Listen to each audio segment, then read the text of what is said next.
Thinking with your head and not with your heart is why I am not a general manager. You're Locked On Flames, your daily podcast on the Calgary Flames. Part of the Locked On Podcast Network, your team every day.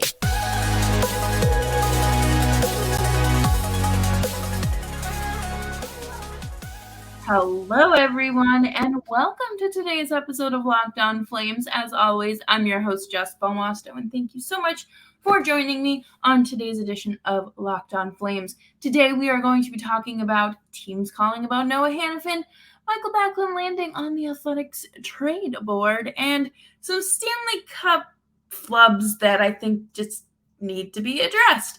But before we do that, make sure you're subscribed to Locked On Flames wherever you get your podcasts. And of course, we're free 99 on YouTube as well. Come say hi in the comments. Let us know what you're thinking. What would your proposed trade package be in return for Noah Hanifin? Let us know. But before we dive into this episode, I do want to just do a quick housekeeping. I will not be on Tuesday or Wednesday's show. Nick will be taking care of those, but I will be back on Thursday. It's life, right? Sometimes you just gotta deal with stuff, but I am here. Locked On Flames will be here for you every day. So at the start of the show, I mentioned thinking with your head, not your heart, is the smartest decision here, right? You know, you do have to make business decisions, and you know, with any team, sometimes there really isn't any loyalty, and we've seen that time and time again. Look at Vegas and Marc-Andre Fleury, and that, again, whole different issue there. But the Flames have seven pending UFAs in 2024, heading into the 2024 offseason, right? So that's still a whole summer away, but Craig Conroy has made it very clear that he does not want anyone walking. He does not want anyone walking. So you have to figure it out. Are you re-signing guys or are you trading them? And Elliot Friedman said on the podcast during the Stanley Cup Finals game 4 that teams are calling about Noah Hanifin and threw Winnipeg in there. And I think that you know, I think everyone's going to be calling. And when people call, you kind of have to listen, especially when it does seem like players aren't interested in re-signing. Granted, I don't know anything about Noah Hanifin's situation, but I am more likely to believe that he leaves before Lindholm. And I think that he is, you know, less likely to resign. And I mean, this could come back to bite me at any moment, really. But I think that Noah Hanifin is probably like the least likely to resign here. He is a left-handed defenseman. That's a hot commodity. People want their left-handed defenseman. He plays on the power play, and he does bring some pretty solid defense to the game as well. And of course, he can score a few goals, but his presence alone does elevate any defensive core. And we saw that this past year with the Flames, and of course the season prior when the Flames had the best defensive core really in the league. I think something that has really helped him has been playing alongside, you know, those top pairing minutes. He was averaging, I think I forgot to write it down, but it was like 18, 19 minutes a night. And if you're doing that kind of work, you're a workhorse, and you must be doing something right in order to be getting those minutes. And Noah Hanifin does an excellent job. He is a great defender. He is someone that, there were a few times this season where, it happens with every player, but when you're just kind of like, why would you make that kind of mistake? And I think back to Game 5 against the Oilers in the playoffs last year when he just stopped defending and just gave up. And I think that again, that happens with any player, especially, you know that you're playing against the best player in the world, and you're probably about to lose in overtime. But anyways, that's a different story. Hey, that's a story for another day. But with Noah Hanifin, you really have to think about your return, because I don't think that the Flames are going to be able to take on another roster player. I mean, they could, but just the way that the cap is structured is not helping anyone this summer, especially the Flames, and we're seeing that. But if teams are willing to give up a first-round pick for Scott Laughton, you really have to think about what they'd give for Noah Hanifin. And I understand, some teams may just overprice or, talk a big game and say, oh, we'll do this for this. But I do think that the calls on Noah Hanifin are going to be frequent. I think that if there is a team that could use, any team could benefit from Noah Hanifin, really. And like I mentioned, Elliot Friedman did mention Winnipeg. And I think we're going to hear Winnipeg's name thrown around a lot this summer, especially. Kind of feels like they're blowing up their core, or PLD is leaving regardless. Apparently he wants like a $9 million contract. And respectfully, what are we doing? But no, I think that Noah Hanifin will be moved at some point in the season, if not this summer.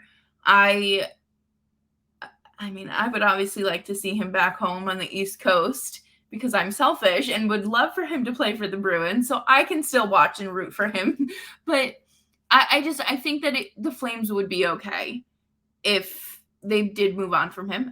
Obviously, this goes without saying, losing him would be a huge loss, and they would, again, have to make up ground somehow. And could that be with a Troy Stretcher? Could that be with anyone in their AHL organization? Because I don't really think anyone is ready to make that jump for a full season yet. So we will have to see what the Tides bring. But before we dive into our next topic of Mikael Backlund, we are going to take a quick minute to talk about Athletic Greens. Athletic Greens are a delicious way to get your supplements and everything you need to keep your brain, mind, and body healthy. I started taking AG1 because I deal with a lot of chronic pain, chronic illness, and I wanted to do something to boost my own immune system and feel better about it. And it actually tastes really good. So you're 1 scoop in a cup of water every day, mix it really well, and you just drink it. It doesn't taste bad. It's very tropically, if you remember, like Fruit 2.0s or Propels from the early 2000s. I really enjoy it because it not only does it taste good, but I'm not having to take a fistful of pills in the morning. To me, grabbing a glass of water is just a basic instinct. You just scoop and drink. But with Athletic Greens, you're getting 75 high-quality vitamins, minerals, whole food source superfoods, probiotics, and adaptogens. Probiotics are fantastic. Keeps your gut all in line when you need it. And it's lifestyle-friendly, whether you eat keto, paleo, vegan, dairy-free, or gluten-free. AG1 is there for you. And taking a multivitamin is very important because, you need it to protect your immune system, your bones, your brain, a lot of different things. And your body just absorbs AG1 a little better than most other supplements. So you can get some AG1 today. Right now, it is time to reclaim your health and arm your immune system with convenient daily nutrition. It is just 1 scoop in a cup of water every day. That is it. No need for a million different pills and supplements to look out for your health. To make it easy, Athletic Greens is going to give you a free 1-year supply of immune-supporting vitamin D and 5 free travel packs with your first purchase.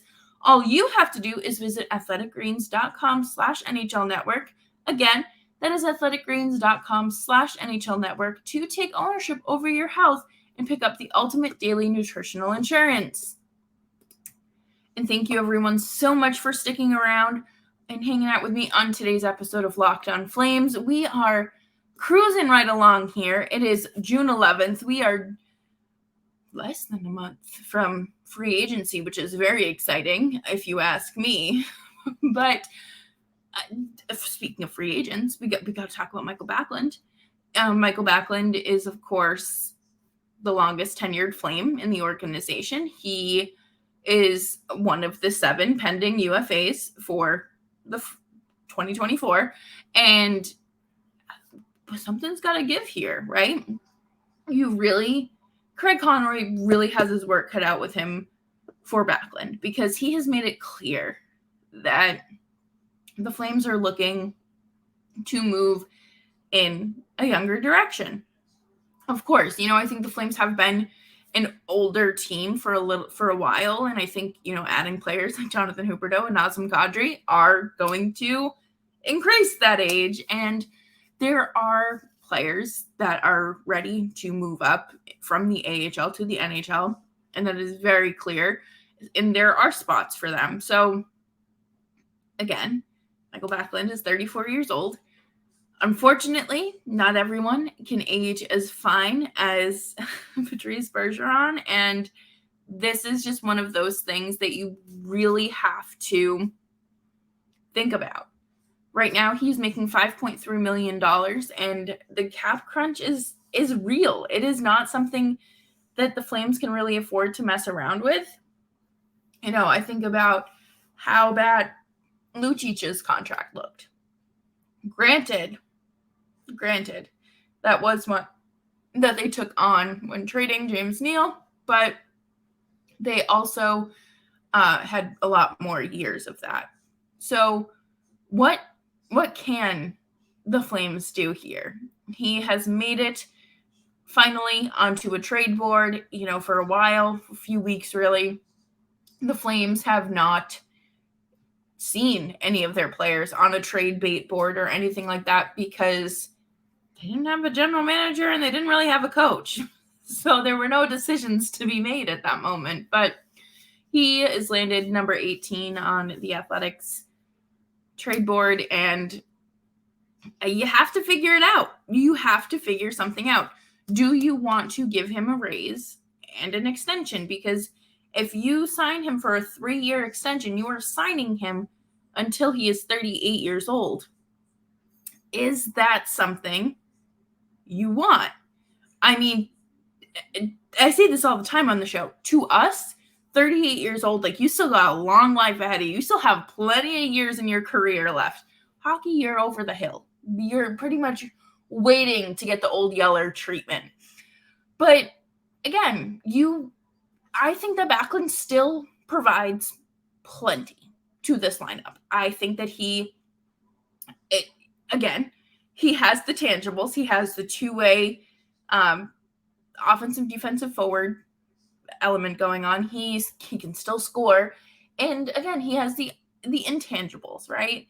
He has the leadership abilities. He is a locker room guy. He is someone that is appreciated and respected within the organization.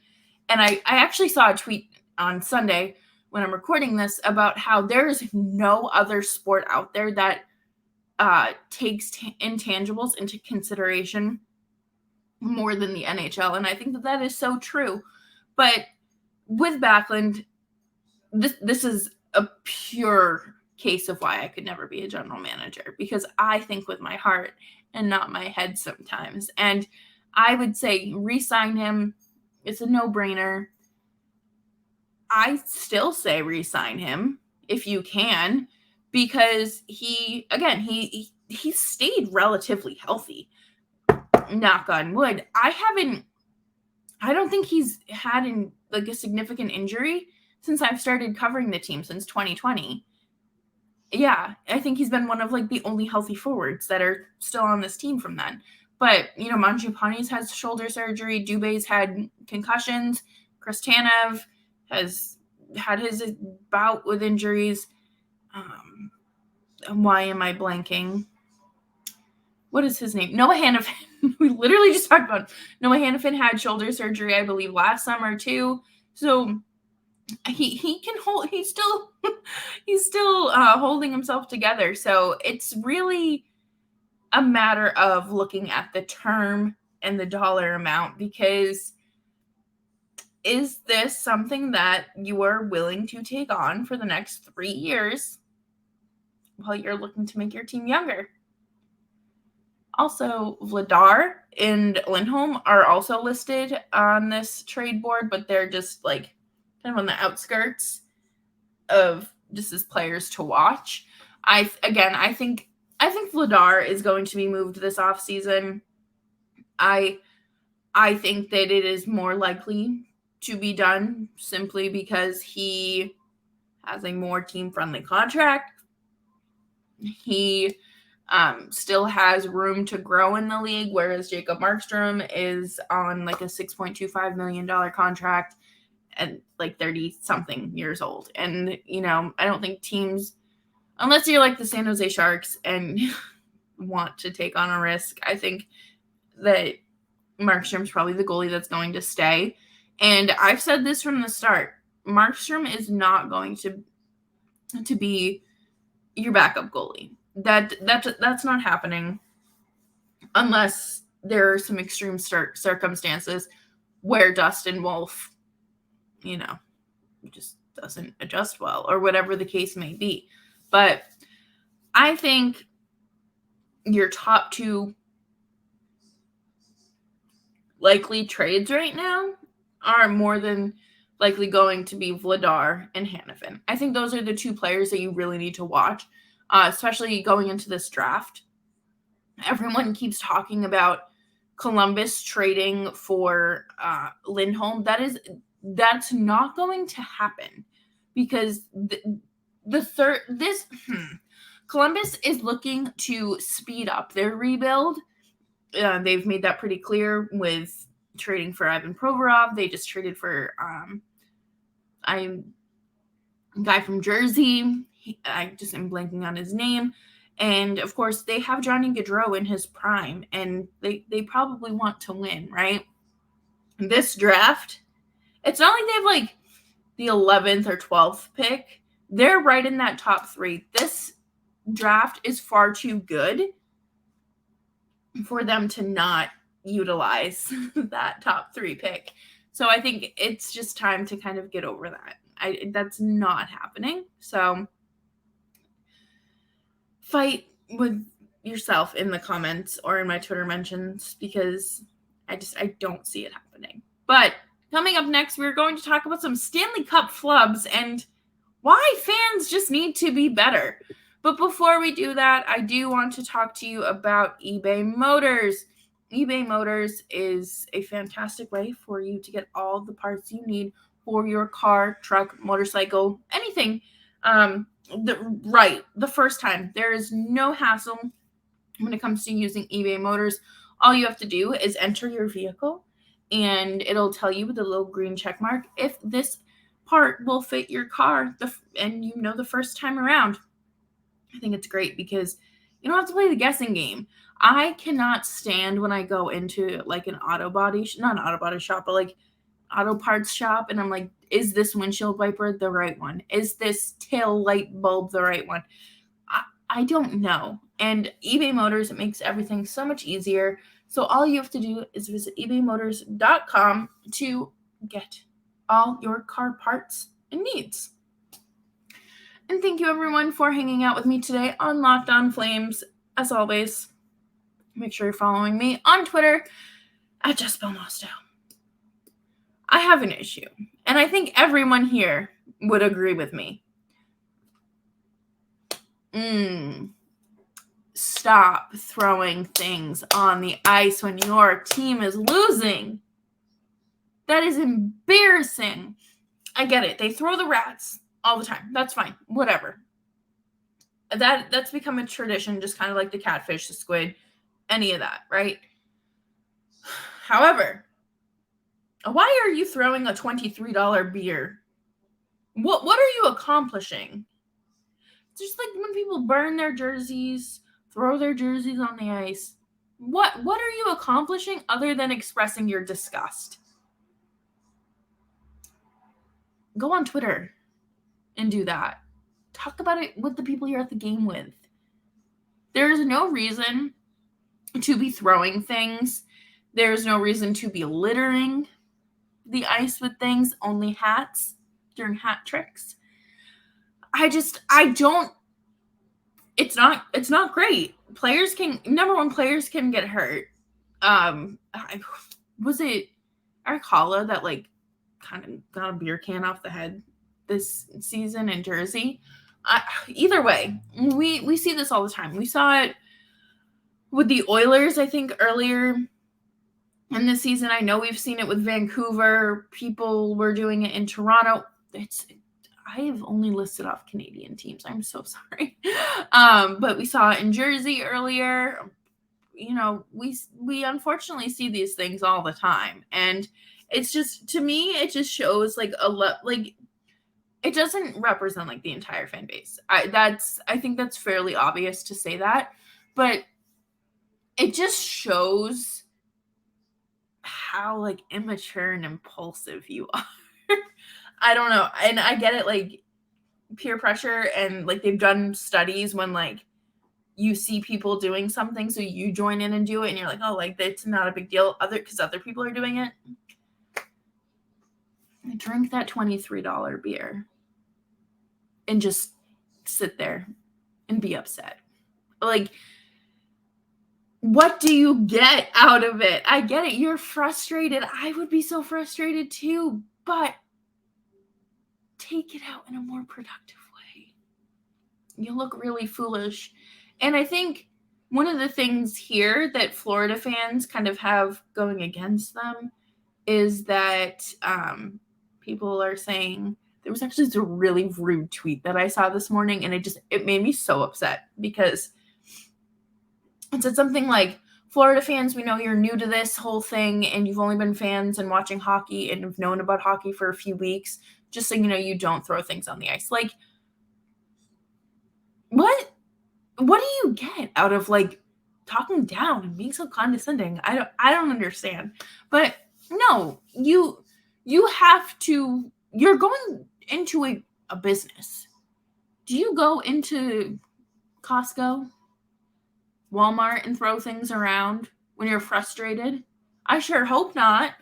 But it's just another issue of it's a respect thing. Just be better.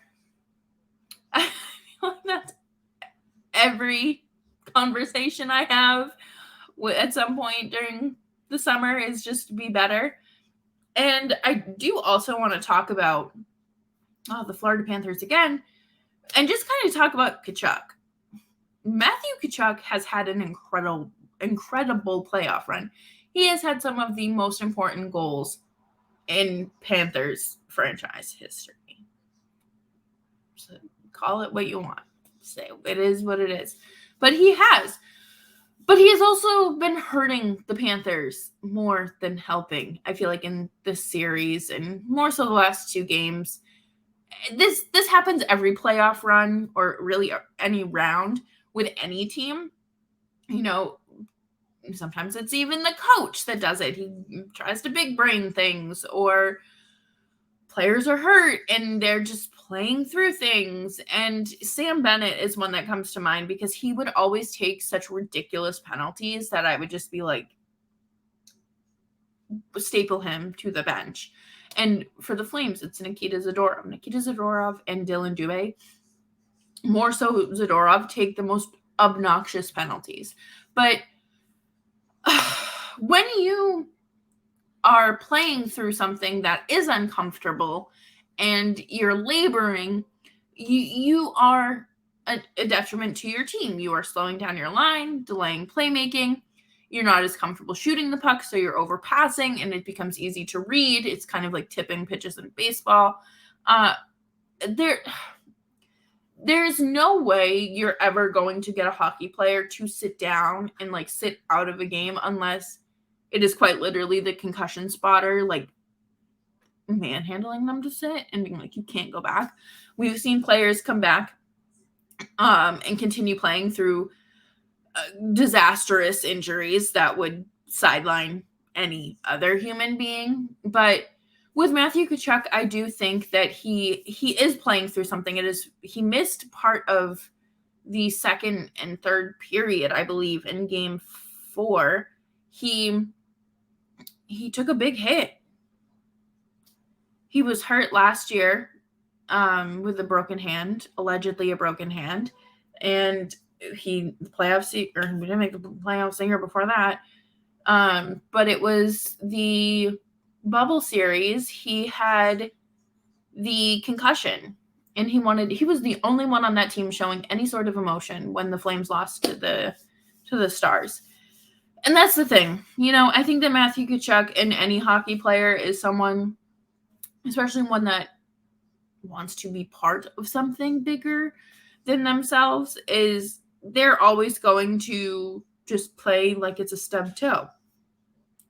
There's a very big difference between skating with a stubbed toe and skating through a separated shoulder or a concussion or a busted thumb or a broken wrist, a broken hand. Like, how many times have we seen players, at the end of their season, they come out with a list of injuries? That's not healthy. These aren't things that should be glorified. These are things that really need to be looked at and taken care of, because they not only do they affect their long-term or their immediate quality of life, but their long-term quality of life, and that can extend and expand to substance abuse and relying on pain meds, and then that just kind of spirals.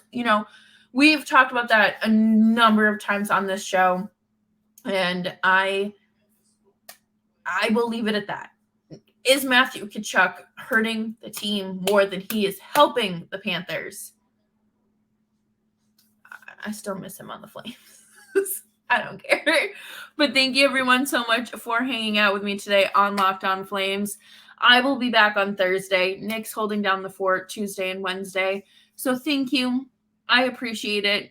Listen to the show wherever you get your podcasts. Subscribe on YouTube. Throw on that little notification bell and give your pets a big hug and kiss from me.